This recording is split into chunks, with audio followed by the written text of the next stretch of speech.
नमस्कार, F and ओ की पाठशाला में आप सभी का स्वागत है। मैं हूं मानसी दवे और इस पाठशाला में क्लास बाय क्लास हम आपको उस विषय के बारे में सिखा रहे हैं जो विषय को सीखने की आप में मंशा तो हमेशा ही थी, लेकिन कोई विशेषज्ञ, कोई एक्सपर्ट आपके पास कभी नहीं था जो आपको इस विषय को, इस टॉपिक को आसानी से सिखा सके। मैं बात कर रही हूँ वायदा बाजार की और इस विषय को आसानी से सिखाने वाले हमारे प्रोफेसर हैं जी बिजनेस के मैनेजिंग एडिटर अनिल सिंघवी जी। मैं भी स्टूडेंट हूँ। अनिल जी, आज जो हम बात कर रहे हैं एक्सपायरी के बारे में।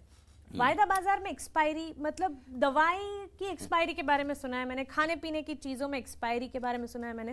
वायदा बाजार में एक्सपायरी क्या होती है? वैसे एक अच्छी बात है कि हम जल्दी एक्सपायरी पर आ गए हैं। हमारे मेरे ख्याल से 7वां सेशन है, 7वीं क्लास है। लेकिन हाँ, जैसे दवाओं में एक्सपायरी होती है, खाने पीने की चीज़ों में एक्सपायरी होती है, उसमें वायदा कारोबार में भी एक्सपायरी होती है।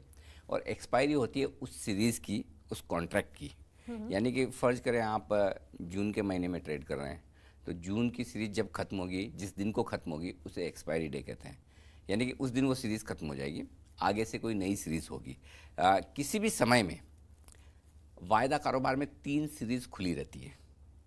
पहली सीरीज़ जो उस महीने की है उसको कहते हैं करंट सीरीज़ जी। दूसरी सीरीज़ अगले महीने की, कि फ़र्ज़ करें आप जून में हैं तो अगली सीरीज़ होगी आपकी जुलाई की, और उसको कहते हैं नेक्स्ट सीरीज़। और तीसरी सीरीज होती है वो उसके भी अगले महीने की, जो कि इस केस में हो गया अगस्त, जिसे कहते हैं फार मंथ सीरीज़। तो अब ये होगा कि जून की सीरीज़ जब खत्म होगी उस दिन एक नई सीरीज़ खुल जाएगी, वो सितंबर की होगी। जैसे जुलाई की सीरीज़ शुरू होगी सितंबर की खुल जाएगी, जुलाई की खत्म होगी तो अक्टूबर की खुल जाएगी। तो इस तरह से किसी भी वक्त 3 सीरीज रहती है, और एक सीरीज जो खत्म हो गई, जैसे पिछली सीरीज मई की खत्म हो गई तो वो खत्म है। तो any given point in time किसी भी वक्त आपको 3 सीरीज खुली रहती है। 3 सीरीज एक साथ खुली रहती है। तो वायदा कारोबार की एक्सपायरी का मतलब यही है कि वो पर्टिकुलर सीरीज, उस सीरीज के पर्टिकुलर सारे जो कॉन्ट्रैक्ट्स हैं, जो आपने खरीदे बेचे, जो कुछ भी है, वो उस दिन को खत्म हो जाएंगे। अच्छा, तो मतलब इसका ये मतलब हुआ कि वो जो स्टॉक है वो भी सारे एक्सपायर हो जाएंगे? हाँ, इसका नाम है ना ऐसा रखा हुआ है एक्सपायर, तो ऐसा लगता है कि कुछ मर जाने वाला है। हाँ, लेकिन एक्चुअली है ना, बहुत बार लोग ये कहते भी हैं कि भाई इसका नाम एक्सपायरी है। एक्सपायरी से इतना ही समझिए, कॉन्ट्रैक्ट खत्म होता है। अच्छा, शेयर खत्म नहीं होता, शेयर तो लिस्टेड है, रहेगा, लाइफ लॉन्ग रहेगा, लेकिन उस पर्टिकुलर सीरीज का जो शेयर है वो खत्म हो जाएगा, अगली सीरीज का तो रहेगा ही। अच्छा, मतलब वही पर्टिकुलर शेयर अगले सीरीज में मैं फिर से खरीद सकती हूँ, उसमें खरीद सकते हैं, बेच सकते हैं। देखिए क्या होता है, मैं बताता हूँ आपको। जब आप वायदा कारोबार में कोई भी सौदा करते हैं, खरीदने का या बेचने का, आपका वो सौदा उस पर्टिकुलर सीरीज़ के लिए होता है। आप जून में हैं, आप जून में जून सीरीज़ का कर सकते हैं, आप चाहें तो जुलाई का भी कर सकते हैं, और जून सीरीज़ में आज के दिन जून में होते हुए भी आप अगस्त का भी कर सकते हैं जी, क्योंकि आपके पास हर वक्त 3 सीरीज़ ओपन है, राइट। लेकिन ज़्यादातर क्या होता है, वॉल्यूम, एक्शन, लिक्विडिटी, जो करंट सीरीज़ है, जिस महीने की सीरीज़ है उसी में होता है। फ़र्ज़ करें आप जून में, तो जून की सीरीज़ में ज़्यादा वॉल्यूम होगा, तो लोग क्या करते हैं, जून की सीरीज़ का कॉन्ट्रैक्ट खरीदते हैं या बेचते हैं, राइट। और जब एक्सपायरी होती है तो एक्सपायरी के दिन, एक्सपायरी के पहले कभी भी वो चाहें तो अपनी पोजीशन को अगली सीरीज़ में ले जा सकते हैं, रोल ओवर कर सकते हैं। समझिए, आपने एक HDFC बैंक का कॉन्ट्रैक्ट खरीदा हुआ है जून सीरीज़ का। अब आपको लगता है कि मुझे इसको बेचना नहीं है, मुझे लगता है और तेज़ी होगी, मैं अगले महीने के लिए भी इसको रखना चाहती हूँ। जी बिल्कुल, है ना। तो आप क्या कर सकते हैं, कभी भी एक्सपायरी के नज़दीक, पहले, एक्सपायरी के दिन, इस कॉन्ट्रैक्ट नोट को जून सीरीज़ का जो वो बेच दीजिए, जुलाई सीरीज़ का खरीद लीजिए। उसको कहते हैं रोल ओवर जी। यानी कि अगली सीरीज में अपनी पोजीशन को ले जाना, ये रोल ओवर। अगर आपका शॉर्ट है, आपने पहले मंदी कर रखी है HDFC बैंक में, अभी खरीद लीजिए, अगली सीरीज का फिर से बेच दीजिए, तो आपकी नेट पोजीशन करंट सीरीज में 0 हो गई, और अगली सीरीज में आपकी वही पोजीशन फिर से खुली हो गई। लेकिन तो इसका मतलब ये ज़रूरी नहीं कि मतलब आपका जून सीरीज का कॉन्ट्रैक्ट खत्म हो रहा है तो आप उस पोजीशन को मतलब इनडेफिनेट पीरियड तक आप रोल कर सकते हैं, उस पर कोई रेस्ट्रिक्शन नहीं है। स्टॉक तो रह गई, बिल्कुल, सीरीज बदलती है, जो सीरीज पीछे की हो वो खत्म होती जाती, कटती जाती, नई सीरीज आ जाती। अनिल जी, आपने बताया कि अगर मुझे लगता है कि कोई स्टॉक में आगे भी खरीदारी आ सकती है, स्टॉक आगे और बढ़ सकता है, तो मैं अगले सीरीज के लिए उसे खरीद सकती हूँ। लेकिन इस सीरीज में मैंने, इस महीने में मैंने उसे बेचा, तो अगली सीरीज में जब उसे खरीदूंगी तब उसके भाव तो बढ़े ही होंगे ना। तो मुझे वो जो मैंने आपने बेचा क्यों? क्योंकि आपने इसलिए बेचा कि मुनाफा होगा। जी। कब होगा? जब आपके बेचने के बाद नीचे मिले, हाँ, तभी मुनाफा होगा ना। अगर आप पहले बेचते हैं, वायदा कारोबार की खूबसूरती यही है कि आप पहले बेच सकते हैं अगर आपके पास शेयर नहीं है तब भी, जी। राइट। नहीं तो अगर आप कैश मार्केट में या इन्वेस्टमेंट के तौर पर अगर आप कोई ट्रेड कर रहे हैं तो पहले शेयर होना तो ज़रूरी है। बिल्कुल। नहीं होगा तो बेचेंगे कैसे? तो वायदा कारोबार में आप बेचते तभी हैं जब आपको ये लगता है कि भाव नीचे आएंगे। फर्ज करें भाव नीचे आ गए और आपको लगता नहीं और नीचे आएंगे, मुझे अभी जल्दी मेरी पोजीशन खत्म नहीं करनी, या फिर ये भी हो सकता है कि बेचा है और भाव बढ़ गए, तो आपको लगता है नहीं अभी नहीं, थोड़ा देर मैं और इंतज़ार करना चाहता हूँ, भाव नीचे आएंगे। तो फिर आप क्या करेंगे? इस सीरीज़ में जब आपने बेचा है, इस सीरीज़ में खरीद लीजिए वापस और उसी वक्त अगली सीरीज़ का बेच दीजिए। तो ये आपकी पोजीशन रोल ओवर हो गई। इसको कहते हैं शॉर्ट रोल ओवर, क्योंकि आपकी शॉर्ट पोजीशन थी, मंदी की पोजीशन थी, आपने बेचा हुआ था, उसको आपने रोल ओवर कर दिया। ठीक उसी तरह से जब आपकी खरीदारी की पोजीशन है और आपको अगली सीरीज में ले जानी है तो इस सीरीज में बेच दीजिए, अगली सीरीज का खरीद लीजिए, उसको कहते हैं लॉन्ग रोल ओवर। अच्छा, मतलब सोच समझ के इस बाजी को खेलना। इसमें ना, मजा ना, ही सोच तब आएगा समझ के अगर तो हम हर जगह करना है। आगे का अगर हम डिराइव करके कर सके, इसीलिए इसे डेरिवेटिव। लेकिन एक ये सवाल है कि इसका जो नाम पढ़ा एक्सपायरी, तो एक तरह से एक्सपायरी एक बहुत ही नेगेटिव सा नाम है, तो इस नाम के पीछे का कारण क्या है? मतलब खत्म हो रहा है इसलिए एक्सपायरी? कारण तो खाली सिर्फ यही कि कोई कॉन्ट्रैक्ट या कोई सीरीज एक्सपायर हो रही है, लेकिन लोग मजाक में ये भी कहते हैं कि उस दिन ट्रेडर्स एक्सपायर हो जाते हैं क्योंकि एक्सपायरी के वक्त आमतौर पर बड़ा उतार चढ़ाव होता है। स्टॉक्स, इंडेक्स, किसी भी तरह का बड़ा वोलेटिलिटी दिखाते हैं और उसमें कई सारे ट्रेडर्स के पैसे लग जाते हैं। आपकी तेजी की पोजीशन है, स्टॉक एकदम गिर जाए, मंदी की पोजीशन है, स्टॉक एकदम बढ़ जाए, शॉर्ट कवरिंग हो जाए। तो इसलिए लोग मजे मजे में कहते हैं कि एक्सपायरी के दिन दो चीज़ें होती है, एक तो सीरीज एक्सपायर होती है, दूसरे ट्रेडर्स जिन्होंने जरूरत से ज़्यादा बिना सोचे समझे अगर ट्रेड कर लिए तो बोले दोनों एक साथ एक्सपायर होते हैं। बिल्कुल। लेकिन आपने एक बार बताया था कि जिस तरह से इंडेक्स स्टॉक्स जो होते हैं, कमोडिटीज होते हैं, सबकी एक्सपायरी होती है। ये एक्सपायरी, ये जो हम एक्सपायरी की बात कर रहे हैं, वो कब होती है और इन सब की एक्सपायरी एक साथ ही होती है? हाँ, ये एक अच्छा सवाल है। इस सीरीज, जो भी आपकी सीरीज चल रही है, उस सीरीज की एक्सपायरी हर महीने के आखिरी गुरुवार को होती है। आखिरी गुरुवार को महीने के, जब बाजार बंद होते हैं 3:30 बजे। अच्छा, तो मतलब अभी जून है, वो आपका एक्सपायरी पॉइंट है। ओके। जून है तो जून का जो आखिरी गुरुवार होगा उसके 3:30 बजे एक्सपायरी होगी। ये एक्सपायरी है वायदा कारोबार की, जो इक्विटी की हम बात कर रहे हैं। जो कमोडिटीज़ में होता है उनके अलग अलग हैं। एग्री कमोडिटीज़ की एक्सपायरी अलग दिनों में होती है, बुलियन की एक्सपायरी अलग दिनों में होती है, तो उनके अपने अपने नियम हैं, उनकी डेट्स अलग हैं, लेकिन वो इक्विटी मार्केट से संबंधित नहीं। तो इक्विटी मार्केट से जो संबंधित है उनकी एक्सपायरी हर गुरुवार को, हर महीने के आखिरी गुरुवार को होती है। आखिरी गुरुवार हर महीने का, मतलब आखिरी गुरुवार को तो वैसे स्टॉक मार्केट भी खुला हुआ रहता है, क्यों वीकेंड को क्यों नहीं कर लेते हम इस एक्सपायरी को? खोलना पड़ेगा मार्केट हाँ, मतलब वो फिर आपको अलग से आके एक्सपायरी इसलिए ये बात सही है कि गुरुवार की जगह वो शुक्रवार भी हो सकता था, या डेट के बजाय डे के बजाय कोई डेट भी हो सकती थी कि महीने के आखिरी दिन ही रख लो। अब इसके पीछे क्या लॉजिक है मुझे नहीं पता, ये गुरुवार ही क्यों रखा गया है। लेकिन ये चीज़ क्लियर है कि अगर गुरुवार के दिन छुट्टी है तो उसके एक दिन पहले होगी, बुधवार को, आखिरी बुधवार को। अगर उस दिन भी छुट्टी है तो आखिरी मंगलवार को, तो मतलब गुरुवार के बाद नहीं होगी, ये पक्का पता है। दूसरी चीज़, इसके पीछे कोई लॉजिक नहीं है कि ये गुरुवार को ही क्यों है। अब जो NSE ने पहले से रूल बना रखे हैं वो चल रहे हैं। दूसरे एक्सचेंजेस जैसे NCDX, MCX जो हैं, जहाँ कमोडिटीज़ की एक्सपायरी होती है वहाँ डेट फिक्स है, 5 तारीख और 20 तारीख, कमोडिटी करेंसी वगैरह। हाँ, वहाँ 5 तारीख और 20 तारीख डेट फिक्स है, लेकिन पता नहीं इसके पीछे क्या लॉजिक, और इसको हमेशा याद रखना पड़ा। अगर डेट फिक्स हो जाए ना, सबको याद है भाई, हाँ 20 तारीख को एक्सपायरी होनी है या 5 तारीख को होनी है, लेकिन अब थोड़ा हमें मेहनत करनी पड़ती है, डेट याद रखनी पड़ती है कि अच्छा इस महीने गुरुवार कब आ रहा है। सर, एक किडिश सा सवाल हो सकता है, लेकिन अगर गुरुवार के दिन अगर छुट्टी है तो फिर एक्सपायरी? एक दिन पहले, वही मैंने बताया कि चाहे बुधवार को, अगर गुरुवार के दिन छुट्टी है तो बुधवार को, बुधवार को भी छुट्टी है तो मंगलवार को, पहले होगी बाद में नहीं होगी। बाद में नहीं होगी, करेक्ट। चलिए, तो एक्सपायरी हर महीने के आखिरी गुरुवार को होती है। बहुत ही इंटरेस्टिंग टॉपिक है एक्सपायरी, इस पर आगे भी बहुत सारे सवाल हैं। आप जुड़े रहे हमारे साथ। नमस्कार।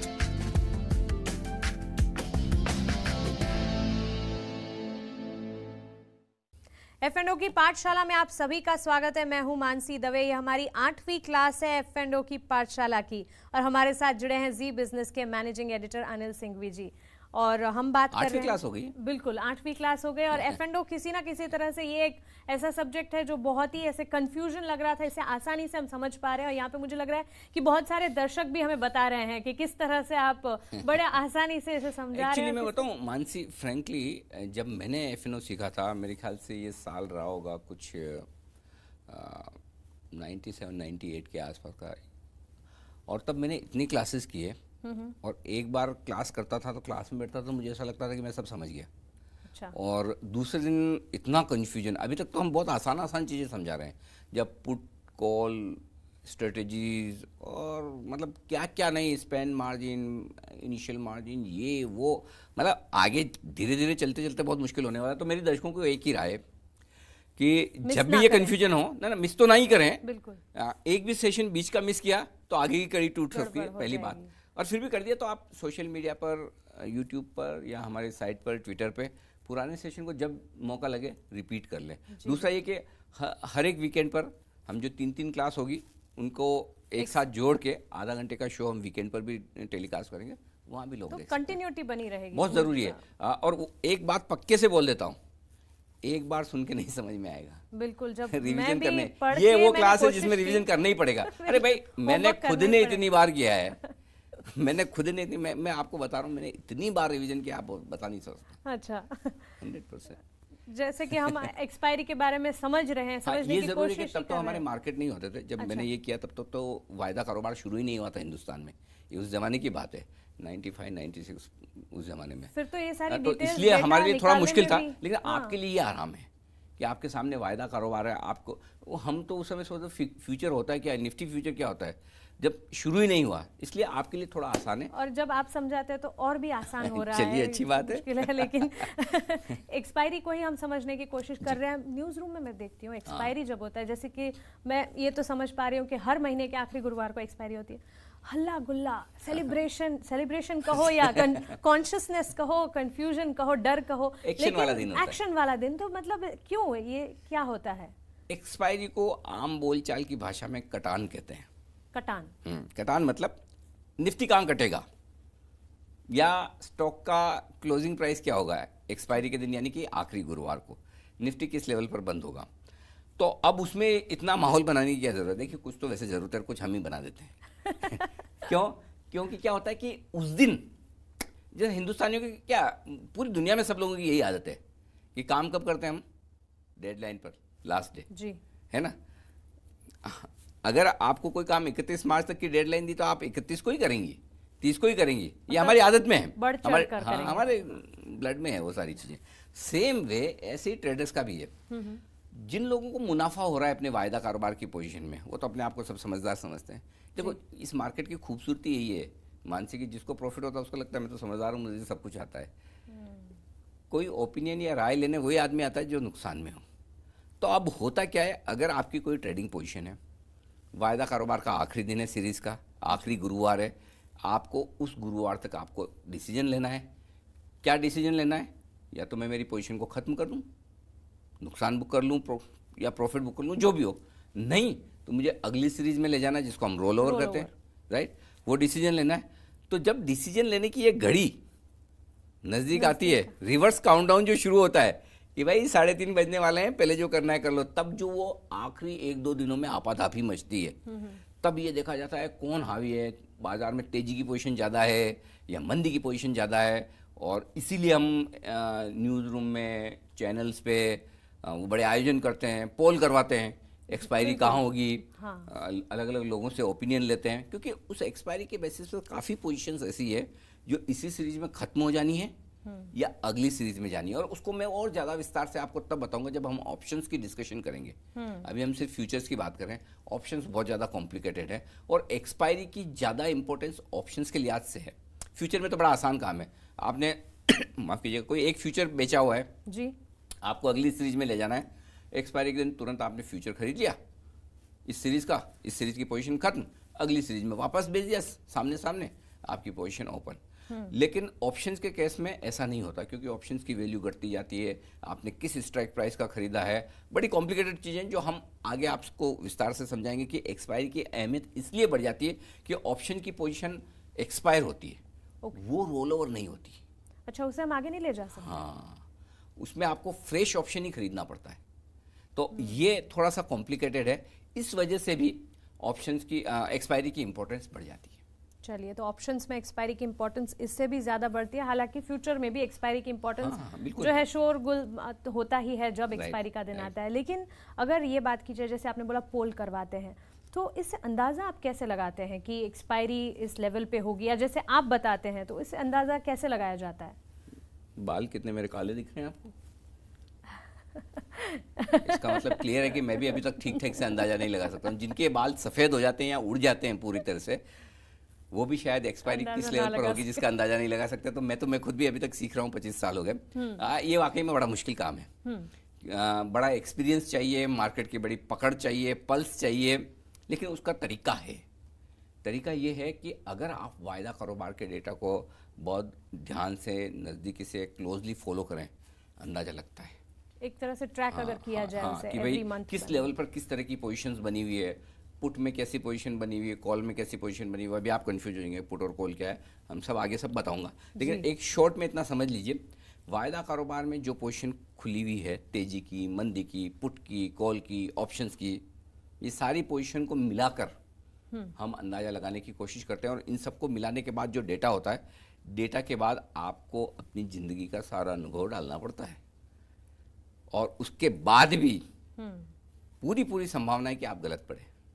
अच्छा, तो बहुत मुश्किल काम है एक्सपायरी का अंदाज़ा लगाना, लेकिन हम कोशिश करते हैं।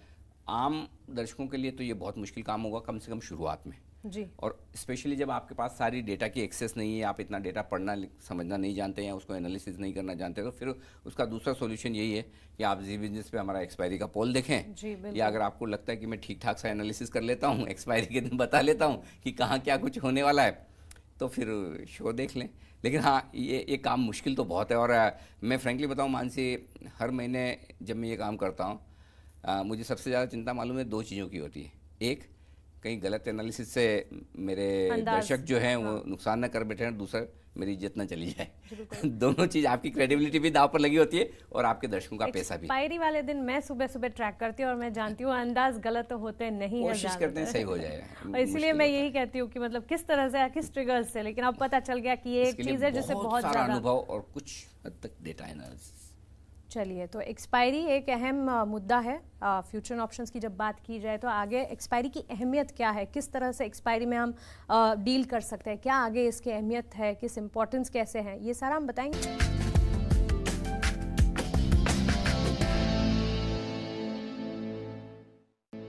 नमस्कार, F&O की पाठशाला में आप सभी का स्वागत है। मैं हूं मानसी दवे और वायदा बाजार के नियम समझाने के लिए हमारे साथ जी बिजनेस के मैनेजिंग एडिटर अनिल सिंह भी जी जुड़ गए हैं।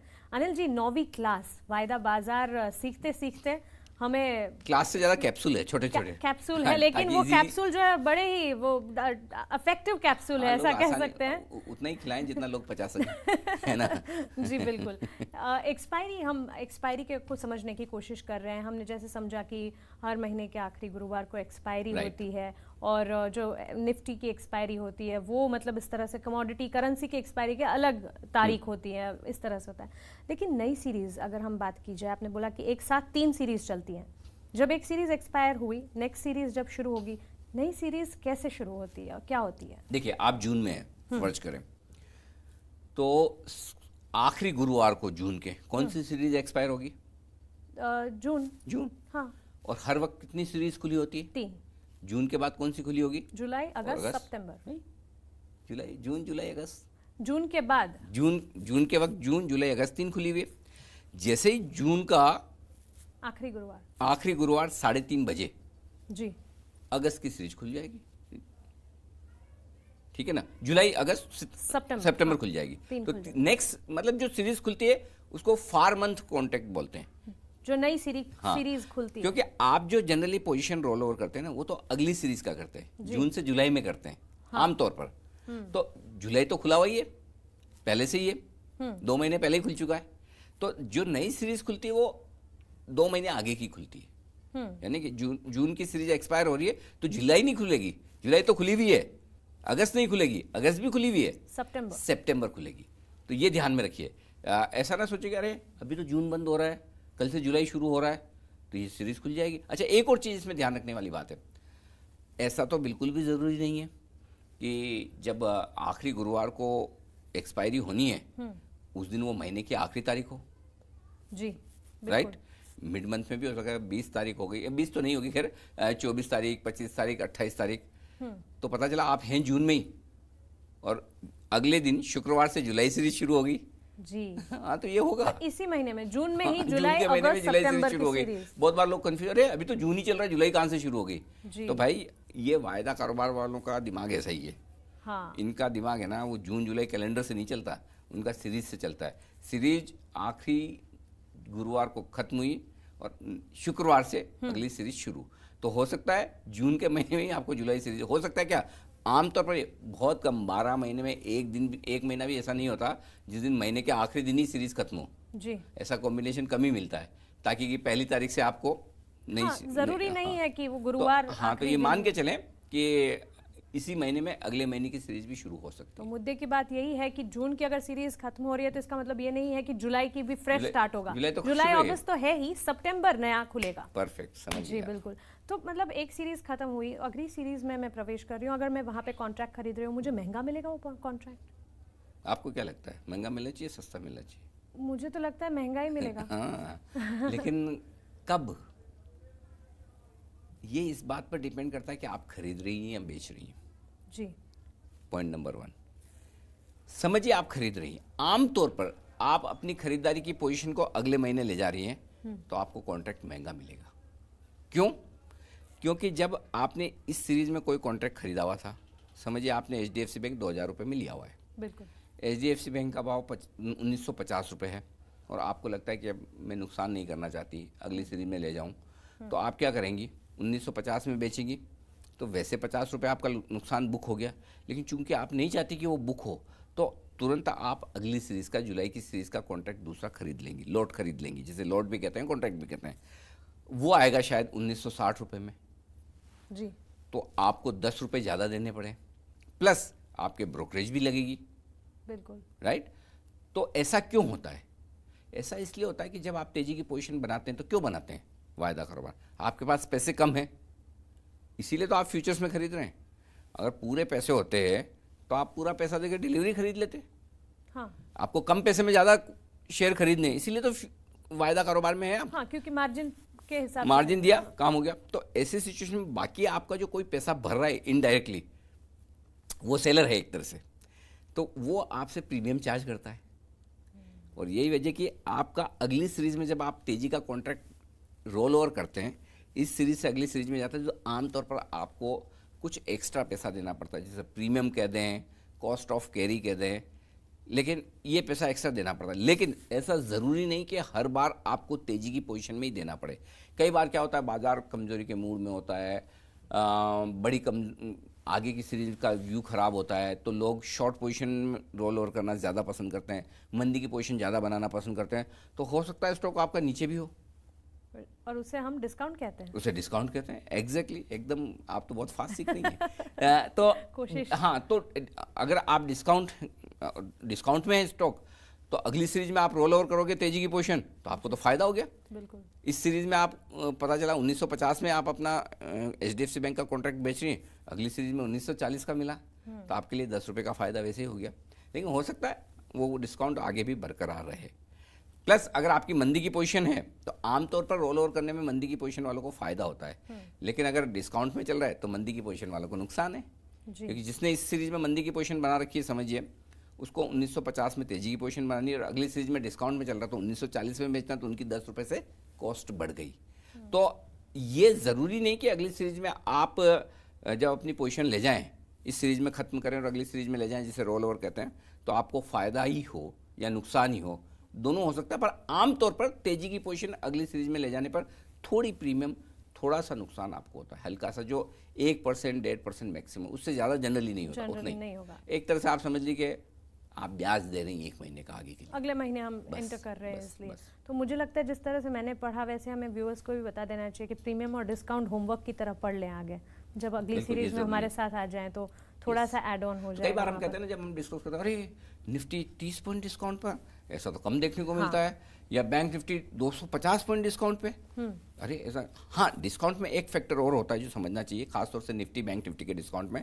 कई बार क्या होता है कि निफ्टी और बैंक निफ्टी के जो स्टॉक्स हैं, जो उन्हें बना रहे हैं उनके कंपोनेंट, उनमें अगली सीरीज में कोई डिविडेंड आने वाला होता है। अगर आपके पास फिजिकल शेयर है, आपके डीमेट अकाउंट में शेयर हैं और कंपनी ने डिविडेंड डिक्लेयर किया है, तो वो डिविडेंड आने वाला होता है, तो उस वजह से भी वो शेयर अगली सीरीज में डिस्काउंट में, क्योंकि डिस्काउंट डिविडेंड किस पे मिलता है? वायदा कारोबार की पोजीशन पे कभी डिविडेंड नहीं मिलता। डिविडेंड आपको तभी मिलता है जब आपके डीमेट अकाउंट में शेयर है। ये बड़ा फर्क समझ लीजिए।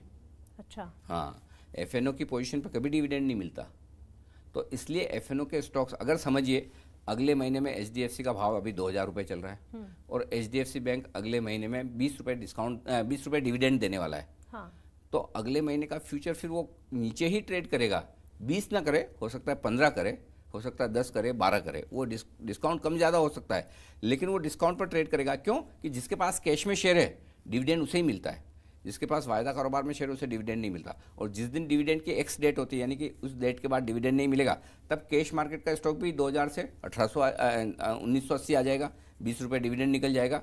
तब जैसे ही एक्स डेट हुई, कैश और फ्यूचर का भाव सेम हो जाता है। अच्छा, तो वायदा में मैं कभी नहीं सुनूंगी कि मुझे डिविडेंड ना मिलता ही नहीं। वायदा में स्पेकुलेशन है, ट्रेडिंग है, कहने के लिए सब हम कहते हैं हेजिंग, ये वो बड़े बड़े नाम सब बोलने के लिए अच्छे होते हैं, लेकिन सबको खाली प्राइस ट्रेड करना है, सिंपल।